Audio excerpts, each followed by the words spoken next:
continue with economic growth. We already know what economic growth is.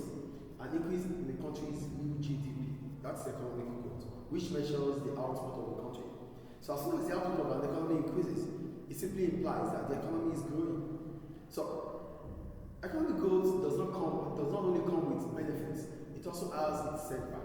So today we're going to look into the benefits and the costs of economic growth. So we're going to start with the benefits first, which are the advantages or the importance of economic growth. The first one is higher incomes and living standards. Income comes from what we earn. And because there's economic growth, it simply means there's always going to be job opportunity, there's always going to be increase in level of income. People will have more to spend. And whatever they have to spend on, they will not only spend on domestic goods, they will be able to spend on imported goods. And that improves the quality of what they spend on, the quality of their consumption. So let's look at what I wrote here. Increased output means higher incomes allowing for better consumption, reduced absolute poverty, and improved quality of life. So let's take it one at a time. Better consumption. Better consumption comes because there's higher income. Income is increasing. Income is increasing in the economy because as soon as there's economic growth, it literally means the level of income in that economy has increased. And because your level of income has increased, my level of income has increased, whatever I want to consume will become better. I'm not going to consume the same way I used to consume. Before now, I might be thinking about quantity, but now I think about quality. Yes? So the goods that you have stopped using because of your high income, those are inferior goods. Yes. So the demand for normal goods starts increasing. So that means improvement in your life. So better consumption, reduce absolute poverty. Absolute poverty occurs because you are below the poverty line, which is you are witnessing extreme poverty when you cannot afford the basic. So with economic growth, poverty reduces because now people have access to what they don't have access to before now. So one of the reasons why there's going to be economic growth or there's going to be reduction in absolute poverty is that there will be opportunity for government to even help in benefits. So whatever the case might be, economic growth allows more income. Those even that are low income earners will have their income increasing. And because your income is increasing, it might bring about relative poverty instead of absolute poverty. Yes? According to one UN agency, I'm forgetting the name, the poverty line is at $1.90 per day.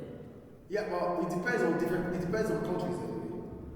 Some countries maybe $2, maybe $3. It depends on the country. But if as much as you are living below the poverty line, it means extreme poverty. The second one is employment opportunity. Because the economy is growing, demand for goods and services will increase. And because the demand for goods and services are increasing, demand for labor would increase. Because some people want to produce more. Yeah. So firms would want to meet up with the increasing demand.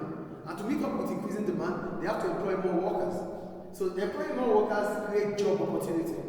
So employment opportunity will arise. So economic growth will lead to what? Job opportunity or job creation. Growing economies result in increase in demand for goods, which will in turn increase in demand for labor. So demand for labor is a derived demand.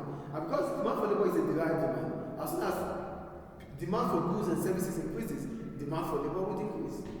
And that brings about job creation, which is the same as employment opportunity. The third one, fiscal dividends.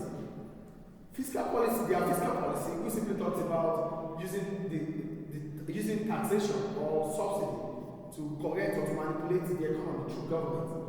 What is fiscal dividends? Fiscal dividends are the result, what we generate from policies, what we generate from government policies.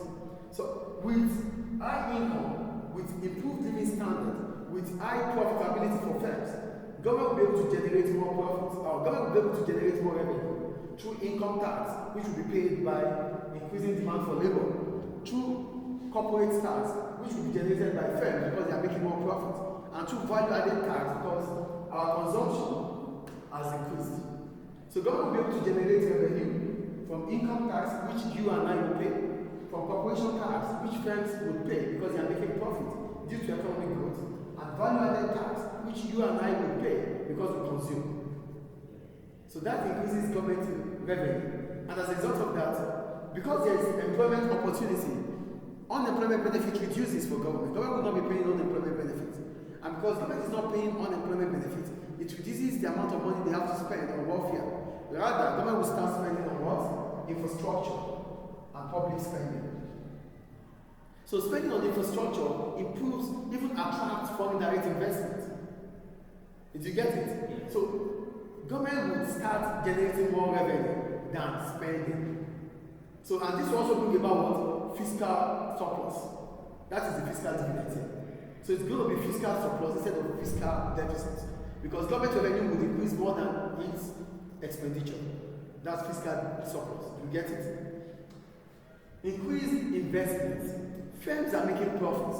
Yes or no? Because they are making profit, it's an incentive for them to spend more, to invest more in technology. And because they invest more in technology, it will also increase productivity in the long term. So look at what I wrote here. Increased investment. Sustained economic growth encourages firms to invest, leading to further technological advancements and long-term productivity improvements.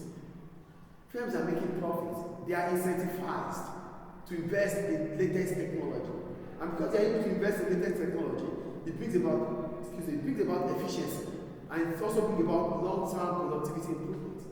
Output will continue to rise over time because technology makes it to become better and faster. Do you get that? Now go to the cost, the drawbacks of economic growth, which are the opportunity costs of economic growth. The first one, environmental damage. Because economic growth comes with the use of resources. It simply means there's going to be depletion of resources, there's going to be pollution. So here I was, increased production will lead to pollution, climate change, and depletion of resources. We're going to use up resources. That is the point about economic growth. Inflationary pressure. If the economy is growing above or more than its capacity, it will bring about demand pull inflation. We are producing more than what we can. Because the economic growth is rapid economic growth. If the economy is growing more than what we can cope with, it increases demand within the economy. And because demand is increasing, it will bring about demand pull inflation. Do you get that?